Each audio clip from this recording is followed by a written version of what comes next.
है। वारंटी का प्रॉब्लम बढ़ता ही जा रहा है। अरे साला ये दुख काहे नहीं खत्म होता है बे? लेकिन इसमें हम और कर भी कर सकते हैं। हम कर सकते हैं ना, क्योंकि अवसर अनंत है यहाँ। तू सोच ले जाना है कहाँ, अब मत देख यहाँ वहाँ। अर्जुन की भान नैन को टिका दे लक्ष्य यहाँ। लेकिन ये अवसर कौन सा है? कस्टमर कंप्लेन से है परेशान, तो क्वालिटी सर्कल पे लगाए ध्यान। तो ये अपने कंपनी की सर्कल की टीम लक्ष्य। मैं अपना नाम की देसाई और ये हमारे जाबाज सिपाही। मैं विकास शुक्ला। मैं विकास कुमार। मैं सैयद हुसैन। मैं तहसीन गुलाम। आइए जानते हैं हमारे प्रोजेक्ट के बारे में। ये हमारा प्रोजेक्ट नंबर 3 है, जो कि हमने 1 अक्टूबर को स्टार्ट किया और 16 दिसंबर को समाप्त किया। तो आप जैसे कोई भी शुभ काम करने से पहले हम योजनाएं बनाते हैं, उसी तरह हमने एक्टिविटी चार्ट बनाया है, जिसमें कुल 12 एक्टिविटी है। इसके बाद हमने अपने कंपनी के प्लांट ऑब्जेक्ट के डेटा चेक किया, जिसमें हमें पता चला कि हमारी कंपनी में फेट वारंटी के रिजेक्शन ज्यादा हो रहा है। उसके बाद हमने वारंटी रिलेटेड प्रॉब्लम की एक लिस्ट बनाई, उसको ABC 3 कैटेगरी में डिवाइड किया। इसके बाद ओवरऑल क्लाइंट वारंटी का हमने डेटा चेक किया।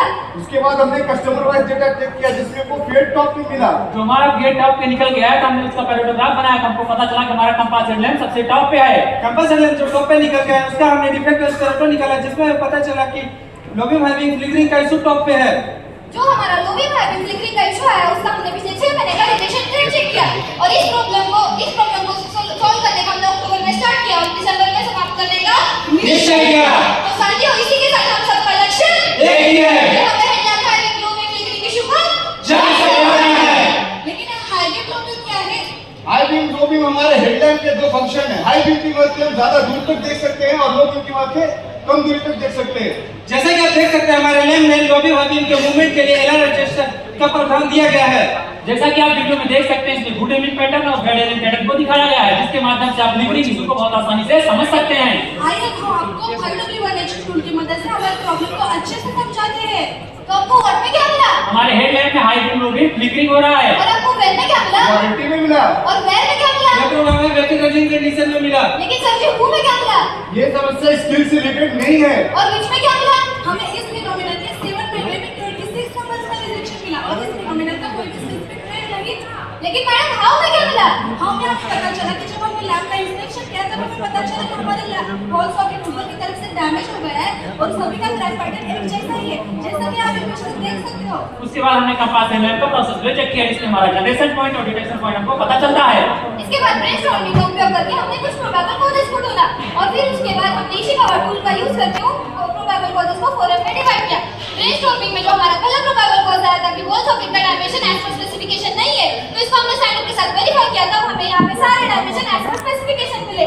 तो इससे ये हुआ हमारा हमारा दूसरा प्रोबेबल कॉज यह है कि प्योर टेस्ट का ऑडी एज पर स्पेसिफिकेशन नहीं है, जिसके बाद हमने स्टैंडर्ड के साथ वेरीफाई किया, तो हमें पता चला कि हमारा ऑडी एज पर स्टैंडर्ड है। तो यह हुआ हमारा हमारा दूसरा कॉज ये है कि बॉल सेकंड और पाइवट का मैच नहीं होना, जिसके लिए हमने कैट वेरीफाई किया, जिसमें हमको ओके मिला। तो ये हुआ हमारा हमारा अगला क्वेश्चन था कि हमारे बॉल सॉकेट का मटेरियल एक स्टैंडर्ड नहीं है, इसके लिए डिफेक्टिव पार्ट का एनालिसिस किया और मटेरियल को एक्सटर्नल लैब में टेस्टिंग के लिए भेजा। वहां पे हमको पता चला कि हमारे बॉल सॉकेट का मटेरियल फॉर्म है, जो कि हमारे स्टैंडर्ड के साथ मैच हो रहा है, इसलिए यह हुआ हमारा हमारा पांचवा पॉसिबल कॉज ये था कि रिफ्लेक्टर प्रेसिंग इन हाउसिंग प्रोसेस से अतिरिक्त एक्सर्शन फोर्स होने की वजह से हमारा वॉल सॉकेट टूट सकता है। इसके लिए हमने स्टैटिस्टिक का वेरीफाई किया, तो सॉकेट सप्लायर के अनुसार हमारा मैक्सिमम इंसर्शन फोर्स था 20 kg। हमने पुश टू मीटर की मदद से वो इंसर्शन फोर्स वेरीफाई किया, तो 12 kg तक ही मिला। इसके लिए ये था हमारा हमारा अगला पॉसिबल कॉज ये है कि वॉल सॉकेट रिफ्लेक्टर स्प्रिंग करते समय टॉर्क 1.5 न्यूटन मीटर से ज्यादा आ रहा है, तो इसको हमने स्टैंडर्ड के साथ वेरीफाई किया, तब हमें यहाँ पे टॉर्क एज पर स्पेसिफिकेशन मिला। तो इसलिए ये हुआ हमारा हमारा अगला प्रोबेबल कॉज यह है कि प्योर कंडीशन में असेंबल हुआ, जिसके बाद हमने स्टैंडर्ड के साथ वेरीफाई किया, तो हमें पता चला कि हमारे स्टेशन पर ही एंगल कंट्रोल पिन अवेलेबल है।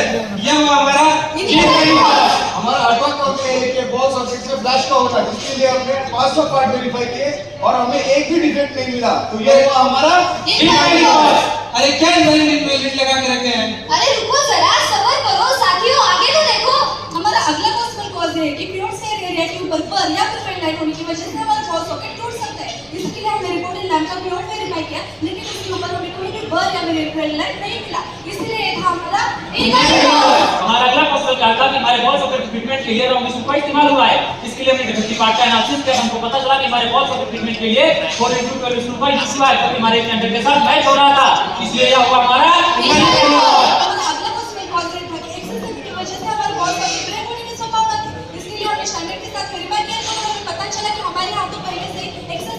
कंडीशन मैकेनिज्म अवेलेबल है, इसीलिए ये था हमारा इनडायरेक्ट लॉस। हमारा अगला प्रश्न कहा जाए कि हमारे लैंप के ऊपर कोई एक्सटर्नल इंपैक्ट आ रहा था, इसके लिए हमने क्लियर स्टैंडर्ड के हिसाब से टेस्ट किया। सबसे पहले हमने लैंप को एक डायरेक्शन यानी कि लेंस की सरफेस की जगह पे ड्रॉप किया, उसके बाद हमने वहां पे कोई भी इंपैक्ट नहीं किया। उसके बाद हमने लैंप को जेड डायरेक्शन यानी कि एसएलएन सरफेस पे ड्रॉप किया और उसका विश्लेषण करके पता चला कि हमारा बॉल सॉकेट वहां पे ब्रेक हो रहा था, इसलिए यह हुआ हमारा सेकंड लॉस। साथियों, हर कोशिश से हमें सफलता नहीं मिल सकती है, लेकिन हर सफलता का कारण कोशिशें जरूर होती है। वैलिड कॉज तो मिल गया, अब करना क्या है? वाई एनालिसिस करेंगे। हमारा वैलिड कहा था कि हमारे लैंप के ऊपर एक्सटर्नल इंपैक्ट आ रहा है। एक्सटर्नल इंपैक्ट क्यों आ रहा है? रेड एक्सिस में सडन शॉक लग रहा है। लेकिन ऐसा क्यों हो रहा है? व्हीकल रनिंग कंडीशन में सडन शॉक लग रहा है। लेकिन शॉक क्यों लग रहा है? क्योंकि व्हीकल रनिंग कंडीशन में हमारे बॉल सॉकेट के ऊपर सडन शॉक लग रहा है। क्या यही हमारा रूट कॉज है? हाँ, यही हमारा रूट कॉज है। व्हीकल रनिंग कंडीशन में हमारे बॉल सॉकेट के ऊपर सडन शॉक लग रहा है और उसकी वजह से हमारा बॉल सॉकेट टूट रहा है। यही हमारे फेल्यूर का रीजन है। बॉल गड्ढों का काम तो सरकार का है, उस पे हम क्या कर सकते हैं? बात तो सही है, इसमें कर भी क्या सकते हैं? अरे ऐसे कैसे बात सही है? जब बारिश होती है तो हम बारिश में थोड़ी ना रुकते हैं, हम तो छाता लेके बाहर निकलते हैं ना। सही बात है। साथियों, युद्ध के मैदान में सच्चा योद्धा वही होता है जो हालात का इंतजार नहीं करता है, बल्कि बल और बुद्धि से अपना समाधान खुद ही ढूंढ निकालता है। मुश्किलें आई अगर तो हमें उनसे लड़ना होगा, मुश्किलें आई अगर तो हमें उनसे लड़ना होगा और हम गड्ढों में काम नहीं कर सकते, इसीलिए हमें अपने लैंप के स्ट्रेंथ पे काम करना होगा। हाँ, बहुत बढ़िया। रूट का तो है भाई, अब डाटा एनालिसिस आया। इसके बाद हमने डाटा एनालिसिस किया, हमको पता चला कि हमारे लैब में जितने भी फेल्योर आ रहे थे वो हमारे व्हीकल के 10,000 किलोमीटर चलने के बाद ही आ रहे थे। उसके बाद हमने स्टैंडर्ड के हिसाब से वाइब्रेशन टेस्ट किया, उसमें हमको हमारा पार्ट ओके मिला। उसके बाद हमने एफएमबीएसएस के हिसाब से भी टेस्ट किया, उसमें भी हमको हमारा पार्ट ओके मिला। उसके बाद हमने बॉल सर्किट के सप्लायर से कांटेक्ट किया, उसने बताया उसने हमें और हमारे ग्रुप को लगभग 30 लाख पार्ट सप्लाई किए हैं, जिसमें कोई प्रकार की कोई भी समस्या देखने को नहीं मिल रही थी। इस प्रकार हमारी समस्या तो बढ़ती ही जा रही है। फिर अब हम क्या करेंगे? जैसा कि आप लोगों ने देखा वाईफाई एनालिसिस में कि हमारे सड़क के गड्ढों की वजह से लैंप पे इंपैक्ट आ रहा था, लेकिन वह इंपैक्ट कितना आ रहा था ये जानने के लिए हमने एक्सटर्नल लैब में एसडीएस में शॉक टेस्ट कंडक्ट कराया। लेकिन हमारे यहाँ तो कोई प्रावधान ही नहीं है। जी, हमारे यहाँ प्रावधान नहीं है, इसलिए हमने एसडीएस में एक्सटर्नल लैब में शॉक टेस्ट कंडक्ट कराया और उसका आरआई सर्टिफिकेशन भी लिया है। जैसा कि हमारे लैंप का स्टैंडर्ड कहता है कि हमारा लैंप 10 जी तक शॉक एब्जॉर्ब कर सकता है, लेकिन हमारा लैंप 10 से 20 जी तक शॉक एब्जॉर्ब कर रहा था और वह 30 जी पे फेल हो रहा था। अरे शुक्ला जी, कब हो रहा था? जब हम लैंप को जेड डायरेक्शन यानी कि उसको ड्रॉप कर रहे थे तब ऐसा हो रहा था। फिर अब हम क्या करेंगे? अब हम करेंगे ना, इसके बाद हमने अपनी कंपनी की सीएफटी टीम के जाबाज सिपाहियों को बुलाया। सीएफटी टीम के कठिन मेहनत और अथक परिश्रम से हमको 3 टेक्नोलॉजी सॉल्यूशन मिले जो कि इस प्रकार हैं। हमारा पहला टेक्निकल सॉल्यूशन ये है कि बॉल सॉकेट को हीट ट्रीटमेंट करके असेंबली लाइन को फीड करना, ताकि इससे हमारा बॉल सॉकेट का स्ट्रेंथ बढ़ जाएगा और इससे कोई इंपैक्ट भी नहीं होगा। डेवलपिंग सॉल्यूशन में हमारा दूसरा सॉल्यूशन ये है कि बॉल सॉकेट के थिकनेस को बढ़ाना, लेकिन इससे हमें कुछ ज्यादा इंप्रूवमेंट नहीं हो रहा था। जैसे कि आप देख रहे हैं स्ट्रेस में 4% डिक्रीज हो रहा था और ब्रेक लोड में 8% इंक्रीज हो रहा था, इसलिए ये सॉल्यूशन हमने ड्रॉप किया। जैसा कि आपको पता है सड़क पे गड्ढे हैं, गड्ढों की वजह से हमारे लैंप पे सडन इंपैक्ट आ रहा था, जिसकी वजह से हमारा बॉल सॉकेट ब्रेक हो रहा था। तो हम गड्ढों का कुछ कर नहीं सकते, इसलिए हमने अपने बॉल सॉकेट पे काम करने का निर्णय लिया और अपने लैंप को स्ट्रेंथ प्रोवाइड करने का निर्णय लिया हमने। उसके बाद हमारा तीसरा टेक्निकल सॉल्यूशन निकल के आया कि हम बॉल सॉकेट के ऊपर एक अतिरिक्त कवर लगाएंगे। अतिरिक्त कवर लगाने के बाद हमने स्ट्रेन और उसका ब्रेक लोड के बीच से सिमुलेशन का स्टडी किया, हमको पता चला हमारा ब्रेक लोड जो पहले 95 न्यूटन था वो बढ़ के अब 320 न्यूटन तक पहुंच चुका है और जो हमारा लैंप सॉकेट में 30 जी पे फेल हो रहा था वो अब 40 जी तक भी फेल नहीं हो रहा है। डेवलपिंग सॉल्यूशन में जो पहला सॉल्यूशन था उसको हमने 10 नवंबर को क्लोज किया और जो कि हमारा दूसरा सॉल्यूशन था उसको हमने 22 नवंबर को क्लोज किया। जैसे कि आप इमेज में देख सकते हैं बिफोर कंडीशन में बॉल सॉकेट के ऊपर किसी भी प्रकार का अतिरिक्त कवर नहीं है और आफ्टर में हमने इस पे एक अतिरिक्त कवर बिठा दिया। इसके बाद हमने रेजिस्टेंस चेक किए। आपको रजिस्टर मिला ना बॉल सॉकेट रीडिंग के लिए प्रॉपर अरेंजमेंट किया हो सकता था, जिसके लिए हमने बॉल सॉकेट लोकेशन पर ही अरेंजमेंट किया।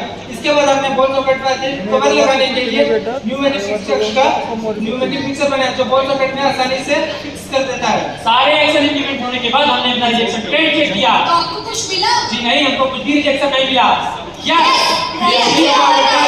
मुश्किलें आई पर हमने झुकना नहीं सीखा, मुश्किलें आई पर हमने झुकना नहीं सीखा, गड्ढों ने रोका पर हमने रुकना नहीं सीखा। जी कंपास ने अपनी रफ्तार को दर्शाया है क्योंकि हमने अनवरत इनोवेशन के दीपक को जलाया है। उसके बाद हमने रिजल्ट वेरिफिकेशन के लिए कुछ टेस्ट कंडक्ट किए, जिसमें पहले तो हमने ball source supply solution study किया। उससे हमें पता चला कि हमारा ब्रेक लोड 320 न्यूटन तक बढ़ा है। अरे वाह! उसके बाद हमने शॉक टेस्ट कंडक्ट किया, जिसमें हमें पता चला कि हमारे जो एग्जिस्टिंग सैंपल है वो 30 डीजी बनने बोल रहे थे, लेकिन हमारे कवर आए थे उसमें पर डीजी बनने नहीं हो रहे हैं। अरे गजब! उसके बाद हमने व्हीकल ग्राउंड टेस्ट कंडक्ट किया और लैब ग्राउंड टेस्ट कंडक्ट किया, उसमें भी अभी कोई भी प्रकार का फेल्यूर नहीं मिला। अति उत्तम। इसी के साथ हमने कुछ डॉक्यूमेंट अपडेट किए जैसे कि SOS, LC, control plan, DFMA, DFMN। Captain, हमारा मिशन सक्सेस दूर रहा। हमने अपने कंपनी के लिए टेक्निकल बेनिफिट ग्रुप में सालाना 27 लाख रुपए की सेविंग की है। क्या 27 लाख? जी हाँ, 27 लाख रुपए। और इन टेक्निकल बेनिफिट ग्रुप में हमें QC2 का नॉलेज, स्टेज प्रिपरेशन और टीम वर्क में काम करने के फायदे भी मिले हैं। शाबाश मेरे साथियों, देखा ना, प्रॉब्लम तो है सबके साथ, बस नजरिए के बाद। इसके साथ हमने कुछ QC टूल और टेक्निक्स का यूज किया जैसे कि paragraph, brainstorming, 5W manage, while analysis. ये सारा प्रॉब्लम को सॉल्व करने के बाद हमें हमारे कंपनी को हमारे कस्टमर से अप्रिसिएशन भी मिला। राह से तू ना भी करना, लक्ष्य से तू ना भी चलना। देखती है तुझको मंजिल, तू बस उसी की ओर चलना, तू बस उसी की ओर चलना।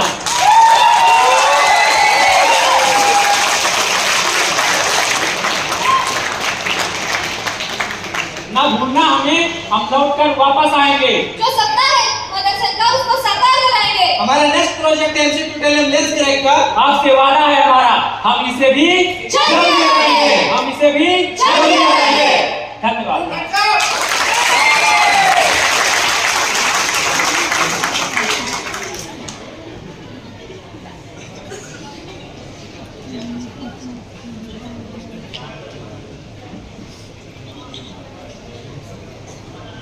Good afternoon. और अच्छा एनर्जी लेवल अच्छा था।